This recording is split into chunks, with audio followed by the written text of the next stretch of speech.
this and that and that and that and that. Then you have a larger and larger public sector and a smaller and a dwindling private sector. And that's the end of the economy. And that's also the end of the civil society too. And I think that's very bad. Britain was going down the road of a massive welfare state, very high levels of taxation, a very large interventionist government. But instead, Hong Kong chose a completely different path. And as a result, Hong Kong flourished. Growth exploded. The economy is growing by very large amounts every single year, year after year after year.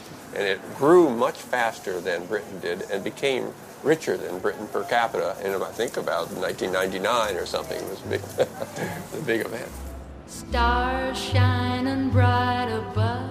John Cowperthwaite knew that lower tax meant higher profits, that higher profits meant more growth, and that more growth meant more jobs and higher wages.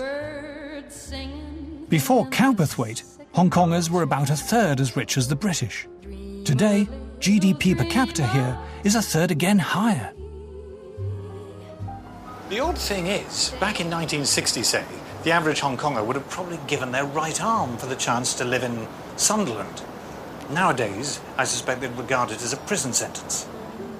Birds singing in the sycamore tree. A small state and low taxes did for Hong Kong exactly what they had done for Britain in the 18th and 19th centuries, and news soon spread across the region. The Asian economic miracle had begun.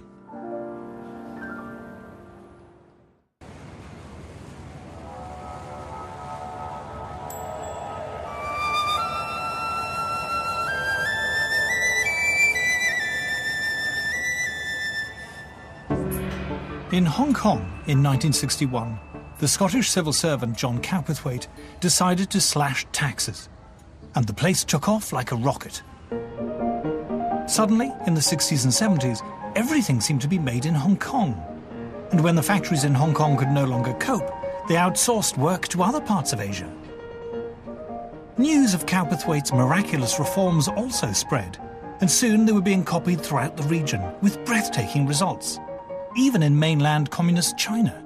The main reason why they could see that this was the right thing to do was they could look at Hong Kong on their doorstep. The Chinese finally realised that, wait a second, there's something going on in Hong Kong here that we need to imitate. This is a Chinese city, yet it's booming. If they can succeed so well in a little place like Hong Kong, if the whole of China moves from a socialist economy to a capitalist economy, what might be achieved? And the achievements have been very remarkable indeed.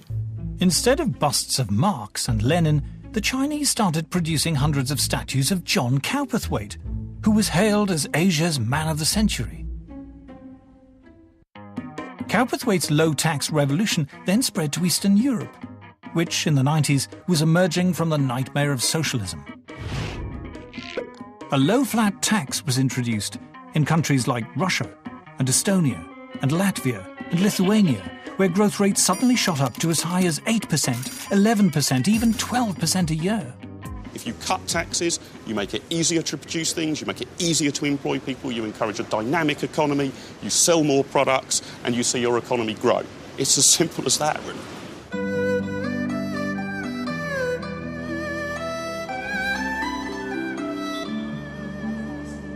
Given that only better-off Hong Kongers pay tax, given there's no VAT, no capital gains tax, no inheritance tax, you might expect there to be terrible services here.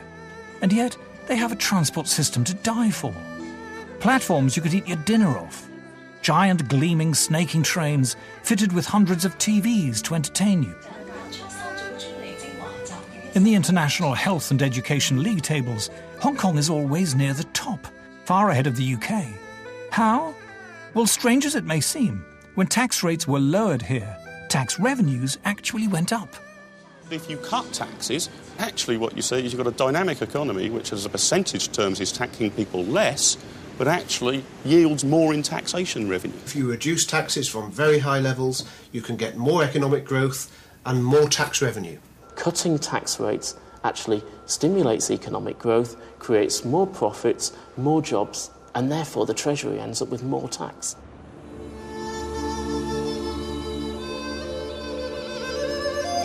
What was once a shanty fishing port is now one of the world's most important commercial centres.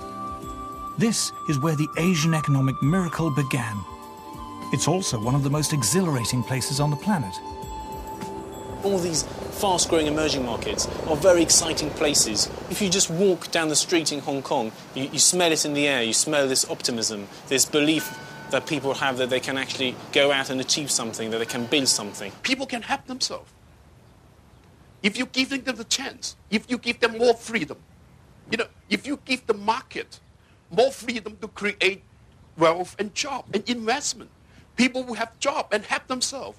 The lesson for nowadays government to learn is to learn the humility in front of the people. To learn that it's the people who create wealth, given the freedom. In communist China, the state controls around 28% of the economy. In Britain, the state controls 53% of the economy.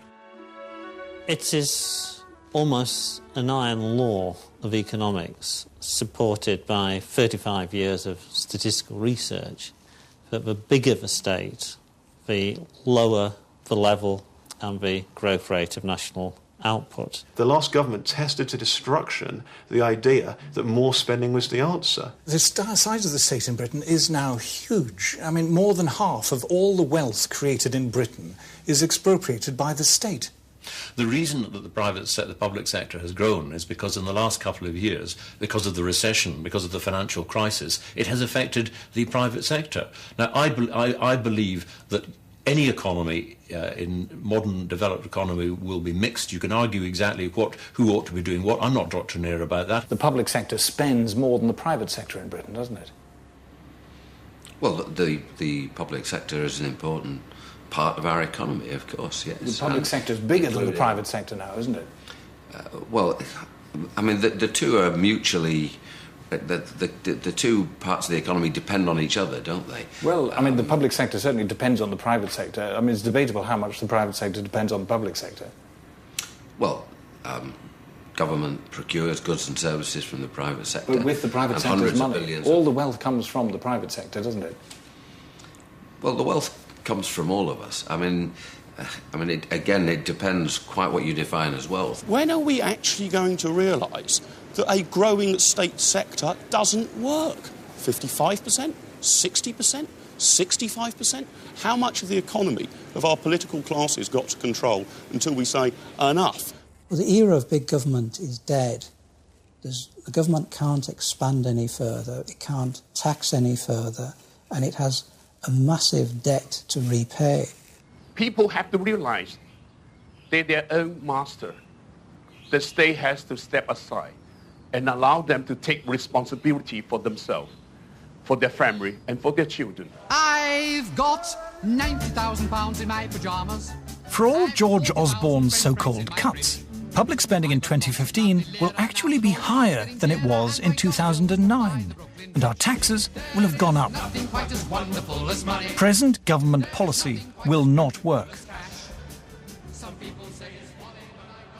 We must do in Britain what John Cowperthwaite did in Hong Kong. We must chop our bloated state in half. VAT, capital gains and other taxes should be scrapped. The less well-off should pay no tax. The better off should pay no more than 20%. There is no big secret to economic prosperity. All we need is the wisdom and guts to do what's needed. If material gain, if material solvency, if prosperity is your goal, we know how to get that. And the way to get that is you get as much government off your backs as you can, you get rid of debt as quickly as you can, you encourage savings, you encourage work. There's no mystery to that at all. History is full of cases where governments have reversed policy and restored economic prosperity very, very rapidly. I think you'd start to see the results almost immediately, within months, because I have great faith in the dynamism, the brilliance, the creativity of individual men and women in this country. But it all depends on what is now a clinically obese state getting off the backs of the ordinary working people of this country.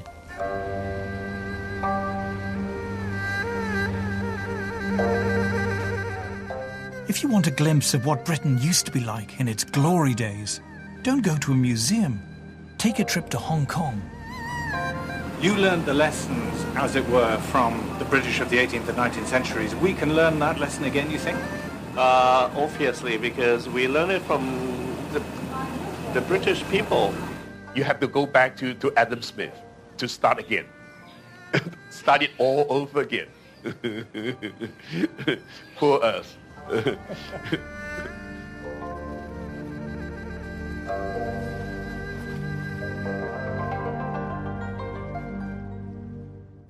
I've got £90,000 in my pyjamas. I've got 40,000 French francs in my fridge. I suppose it's just a drop in the ocean compared to £1 trillion, but £1 million always comes in handy. Tomorrow, live at 10. And coming up next, tonight here on 4, playing head games with the vampires in True Blood. Everyone must hanker for the butchness of a banker. It's accountancy that makes the world go round, round, round. You can keep your Marxist ways, but it's only just a phase, for it's money, money, money makes the world